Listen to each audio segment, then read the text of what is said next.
Well, a healthy life is not possible without a healthy heart, and Professor Pamela Naidoo, CEO of the Heart and Stroke Foundation South Africa, is back in studio this morning to talk to us about heart disease prevention and how we can look after our hearts a little better. Did you know that 80% of heart disease and strokes can be prevented? Being overweight can increase your risk of heart disease, so one way to look after our heart's health is through diet. And of course, choosing something like jungle oats, which actively promotes heart health, is a great choice. Now, a month ago, we had Professor Pamela Naidoo in studio, and we decided to bring her back to chat to us about heart health and what we can do to make sure our tickers keep ticking like they should. Professor Naidoo, so good to have you in studio again this morning. Let's start at the beginning. What age should we be focusing on heart health and why? What is the right age to start thinking about that? Yeah, that's a lovely question. I like that question. Yay! Because I think that we forget that actually a healthy heart begins in utero. So it's actually parental responsibility too. So it's, you know, really what the mom eats and of course, tobacco, smoking, and all the holistic stuff. But actually what you eat while you're pregnant is also very important.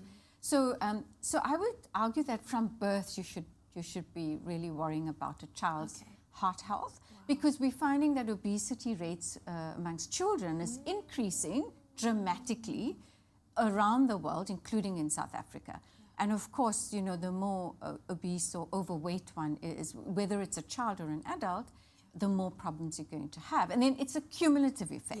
So if you've got, you know, if you're eating unhealthily from a child, from that age, into your adult years, the cumulative effect of unhealthy eating is really going to give you a very bad heart. So it starts really at the beginning. It starts at the beginning. No pressure, parents, but it all starts with you. What are some of the other factors that lead to an unhealthy heart? Right. So I think a simple rule for those of our viewers out there, if you look at just health, individual health, 20% to 30% is linked to your genetic inheritance, you know, your predisposition. So perhaps there's heart disease or stroke or cardiovascular disease in your family.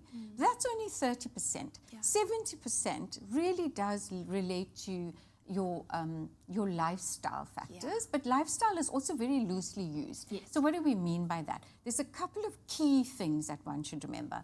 Keep your cholesterol levels in check. So like you said, eating a product like jungle oats for breakfast with your fruit and your dairy like yogurt and so on is great. And then over lunch and dinner, you should then proportion all the different colors of veg and a protein portion. And some vegetarians, you know, they're very good at knowing where to find their protein.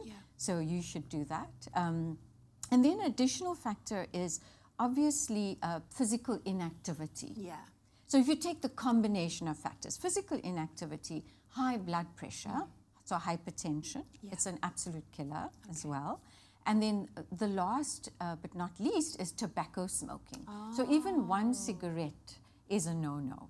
You know, you can reduce salt in your diet and reduce sugar, but there's no such thing as saying, Leanne, if you're smoking 5 cigarettes, you should actually be smoking 1 instead. It's actually 0. So the combination of those things, if you could get that right, then, you know, I think you're going to be all right. They always say that prevention is better than cure. Can one reverse bad lifestyle choices? Yes, that's a good question. To some degree you can. So I think the problem is whether it depends on your individual makeup. So if you've got a genetic predisposition and you've really been quite unhealthy for a long time, you've already increased your risk. And, but having said that, if you start to lead a healthy lifestyle, you will reduce the risk, but perhaps not dramatically so. But for someone who's just kind of always been all right and moderate, with a moderate risk profile for genetic inheritance of any form of disease condition, and if you then, you know, increase a good lifestyle, reduce a risk, yes, of course you can totally. I mean, if you take cigarette smoking, for example, or tobacco smoking, it doubles the risk, doubles the rate of risk for a heart attack, for stroke, my apologies, and it triples the rate for a heart disease. Whereas if you give up smoking entirely, you can immediately, within a 2 week to a month, already start to decrease by 25%, and then you continue to decrease your risk.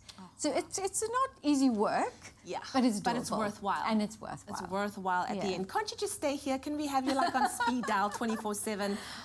Tele doctor. Yes, why not? Doctor. We love it. Thank you so much, It's a Professor. pleasure.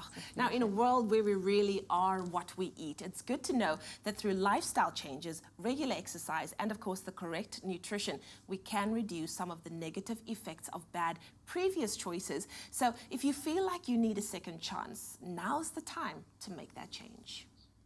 South Africa's original oat champion now has a range of nutritious, delicious muesli. New Jungle Muesli, available in an exciting variety of flavors.